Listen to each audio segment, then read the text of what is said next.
Okay, welcome back to the channel. Now in this video I'm going to do a discussion about using now SDRPlay, software defined radio, to create a Panadapter and be able to control the operation of your radio using your computer.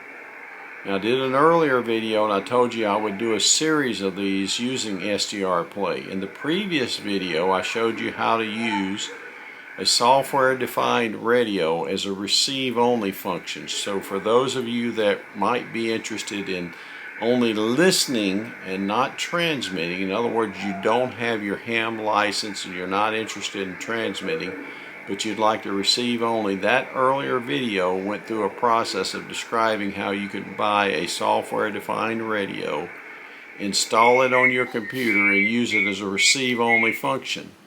This video extends that now to show you how you can use the same software-defined radio to actually control your rig and also create what we call a Panadapter to be able to scan the frequencies and the bands and all to quickly find a signal to connect with. So continue watching the video. I'm going to show you the installation of that process. Again, I appreciate you watching the video, so leave any comments again, and thank you for watching. Okay, now you can see my SDRPlay. This happens to be the RSPdx model. You can see I have an antenna. I'm using antenna port A on my SDRPlay, and I'm coming out and I'm going into the out port on the FTDX 5000 here. And I'll show you this in the manual to eliminate any confusion. So that antenna comes out, goes here into the outside of the receiving port, or the RX out. And then you can see I have the USB cable coming from the SDRPlay, and it goes over to my computer. Alright, now you should have gone to sdrplay.com, SDRuno, and download your software for your SDRPlay device. And you can see that on the screen here. You'll click the download SDRuno software and you'll want to install that on your computer. Now, because we want to control the radio and basically create a Panadapter on our computer that parallels the radio, you'll want to go to dxatlas.com/download.asp, because you want to download this application called OmniRig. When you download that, it'll put that in your download directory. Go ahead and run the installation of OmniRig setup. It'll be in a zip file. Go ahead and install that on your computer. Okay. And in your device manager, you should be able to determine which port has been converted. So your USB should be converted, and you should be able to determine what COM port it's using. So you can see under mine, under ports and device manager, you can see I have available COM4. So that's important to remember.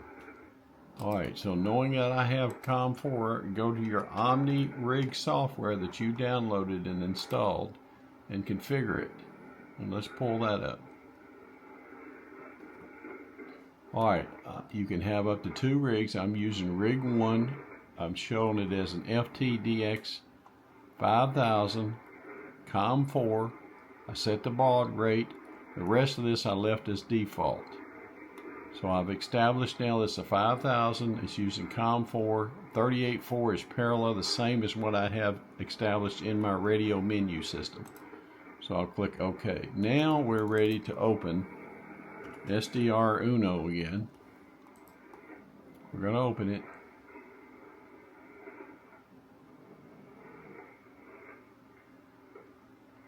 Let's give it time to open. Not worried about that message because it's already installed. We'll go up here into the top corner into settings. We're going to scroll over here to ORIG and you can see it should show your rig 1 FTDX 5000 MP rig status online. And that's what you want to see. And if it does not show that, you've done something wrong. You're not using the right COM port. You may need to close and reopen your software now. But as long as it shows that, now we're ready to start controlling the radio. But you need to look up here at the top, this RSYN1 button. You can control the radio through that button. So let me give you an example. We have it now active, and the radio is matching. You can see the radios at 7150 or 7.150. The software is at 7. Now we're going to change to, let's change bands to 20. You can see I went to 20 meters. It's showing 14.175. And you can see the radio shows that too. Alright, now you can see if I put it back at 40 meters, it's at 7.150. Alright, now that I have reloaded SDR Uno, let's make sure that I can now control the radio. So up at the top there's an RSYNR button.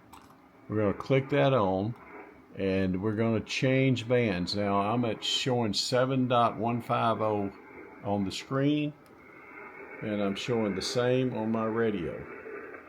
So let's change it to, let's say 20 meters, and you can see it went to 14.175.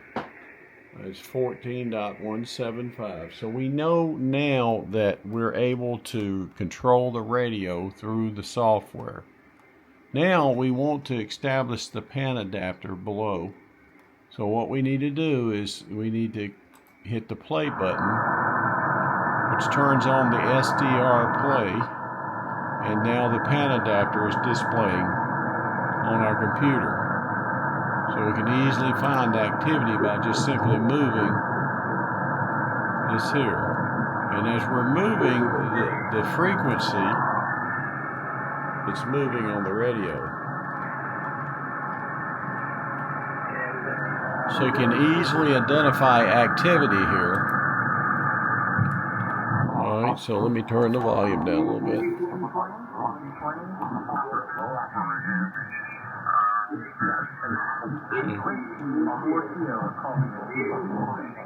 And we are at the same frequency here as here.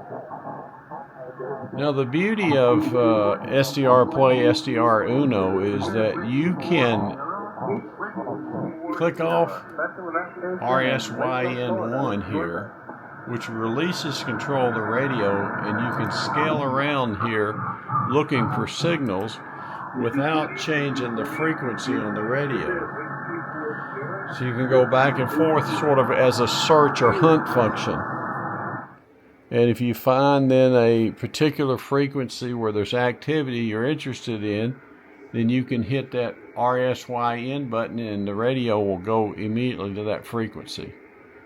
Alright, so let's do a quick recap. What we did was we downloaded the SDR Uno software from SDRplay.com. We downloaded OmniRig and we installed it and set the correct COM port and baud rate. We found that by using Device Manager in Windows. We also hooked up physically our SDRPlay device by using the RX out port on the FTDX 5000. And I'm going to show you that in the manual here in just a second. We used a USB connection from the SDRPlay into a USB port on our computer. Now let me show you the manual. Okay, now we're looking at the FTDX 5000. Here's the manual.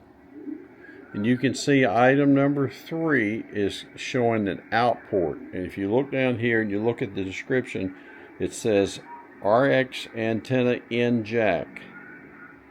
The BNC jack provides output of the receiver signal from the antenna jacks, which are connected to the RX side of the transceiver TR switching circuitry. So that's what we're using. We're using that out port to make our connection on our SDRPlay antenna, and we're using an RX, and then we're using the RX out antenna that way. Okay, so that's from the manual.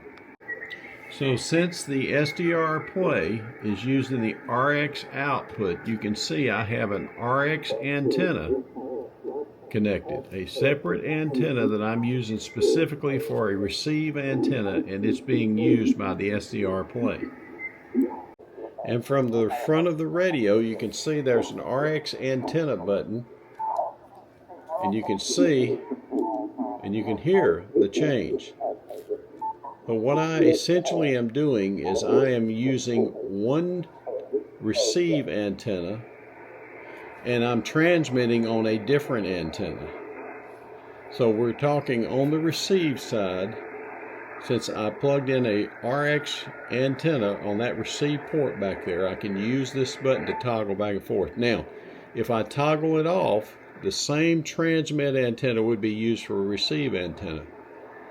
When I toggle it on, I'm separating. I'm using the receiving antenna separately than the transmitting antenna.